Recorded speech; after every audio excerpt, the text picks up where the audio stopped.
What is gender? While many experts and laymen alike have used the term as distinct from sex by specifying sex as biological sexual identity and gender as psychological sexual identity, the differences have been either mostly exaggerated or completely arbitrary.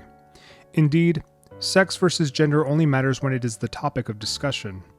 In most cases, people use sex and gender interchangeably and only distinguish between the two if needed. Still, one should pause and consider why prefacing such a distinction is necessary in the first place. Why does there seem to be so much confusion surrounding the topic of sex versus gender? In the past decade, there has been a surge of political activism among identity groups, specifically trans rights activists within the LGBTQ+ community. Gender became a primary talking point of these groups, and eventually, it became mainstream. Much of the debate centered around gay marriage and sexuality, but an eventual backlash would occur years later within American culture on the nature of sex itself, with questions like, what is a woman, entering into public consciousness. It wasn't long after that conversations about sex and gender sparked into heated debates. Now, in our current milieu, anyone who questions whether someone is a man or a woman is labeled as either hateful or disingenuous, while anyone who refuses to answer is judged as intellectually dishonest. Clearly, this divide will continue to increase unless both parties can resolve the fundamental difference between sex and gender. My contention, which I will elaborate on in further detail throughout this piece, is that there is no distinction between sex and gender. There is only biological sex that influences sex-typical behaviors. While some may disagree with my views, my hope is not to convince anyone otherwise, but to challenge conventional thinking by offering a reasonable counterpoint. All I ask is for one's consideration, at least for clarification's sake. Gender is a linguistic, psychosexual term that gained prominence during the 1960s. Its progenitors used it to argue for the socially constructed development of sexual identity, which remains a hotly debated topic. Gender, as distinct from sex, did not gain mainstream popularity until sexologist John Money first coined the concept of gender roles in 1955. Afterward, feminists adopted the term to distinguish biological from social differences between men and women. In the natural sciences, scholars continue to use the term sex. However, in the arts, humanities, and social sciences, the use of gender outgrew sex in most instances, and, by the 1980s, became colloquialized by those unfamiliar with its origins. Of course, this does not disprove gender theory or the social constructionist view of sexual identity. However, it does explain people's general confusion when discussing the distinction between sex and gender.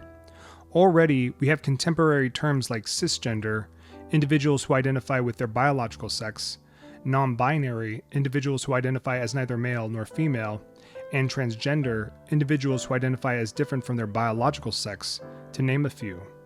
No doubt, there is a tiny minority of people who are intersex or who have gender dysphoria.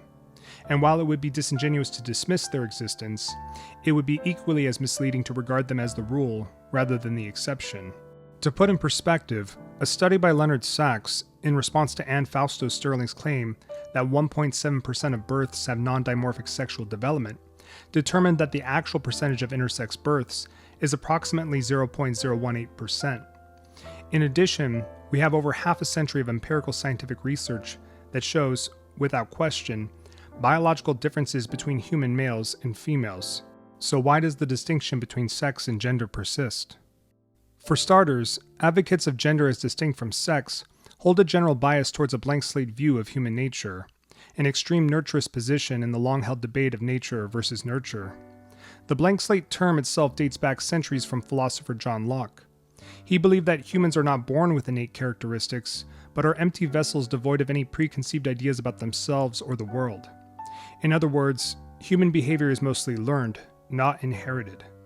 If this notion is held true, it would suggest that masculine and feminine behaviors result from culture, not biology, supporting the feminist position that men and women are essentially the same, and thus, equal.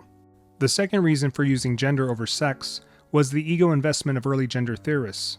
John Money, specifically, touted the success of his now infamous twin experiment, the John Joan case study, for decades until it was revealed to be a complete failure in 1997.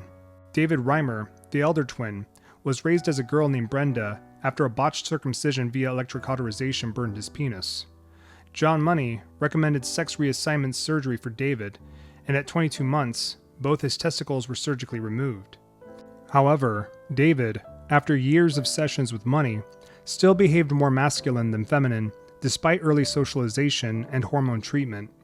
According to John Colapinto's biography of David Reimer, as nature made him the boy who was raised as a girl, David preferred playing with mechanical objects like cars and tinker toys, rather than solitary figures like dolls. In addition, he would strut around like a boy, sit with his legs apart, and engage in predominantly masculine activities like building forts and snowball fights. Gender theorists would argue that these behaviors are due to early socialization. But if that were true, why did David continue to feel like a boy even though he was raised as a girl? If David's gender identity was distinct from his biological sex, why did early attempts to prove this fail? The answer is that boys and girls are biologically different, and thus will exhibit behaviors based on those differences. For example, David's toy preference is not unlike most boys, who, on average, prefer playing with mechanical objects. Much of this preference is due to prenatal androgens. Those exposed to high levels of androgens during gestation are more interested in mechanical toys. Hence why girls with congenital adrenal hyperplasia, a syndrome that stimulates the overproduction of androgens during early fetal development, have an unusually high preference for male-typical toys. Moreover, brain differences between men and women directly correlate with differences in behavior. Thirdly, as I mentioned earlier, gender identity as distinct from biological sex supports the feminist view of equality as sameness. Feminist writer Kate Millett specifically references John Money's work in her groundbreaking novel Sexual Politics, stating that, "I agree in general with Money, that gender role is determined by postnatal forces, regardless of the anatomy and physiology of the external genitalia. Psychosexually, in terms of masculine and feminine, and in contradistinction to male and female, there is no differentiation between the sexes at birth. Psychosexual personality is therefore postnatal and learned." Her presupposition of sex sameness between men and women, like many feminists of the time, was a core tenet of the women's liberation movement during the 1960s. The use of gender was thus beneficial for women by enacting social change in a period where women felt oppressed. By making gender identity the primary determiner for sex-typical behavior instead of biological sex, feminists were able to downplay what they believed to be men's superiority, while simultaneously highlighting women's exceptionalism.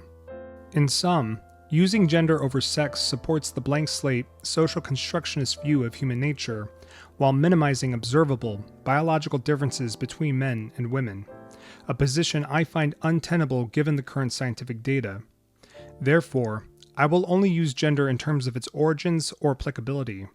For everything else, I will use sex to compare and contrast males and females. Of course, whether you continue to use sex as distinct from gender is your choice. If you agree, hopefully the information I presented helps clarify any confusion you might have had. If you disagree, then perhaps I've at least challenged your thinking and brought more questions you may not have considered. In any case, the debate between sex versus gender will continue for the foreseeable future. As far as how long and which direction it will go is anybody's guess. Thank you all for watching. If you enjoyed this video, be sure to like and comment below. Also, you can become a supporting member by joining my weekly newsletter at sagebrotherhood.com. And don't forget to subscribe. In the meantime, men, stay wise.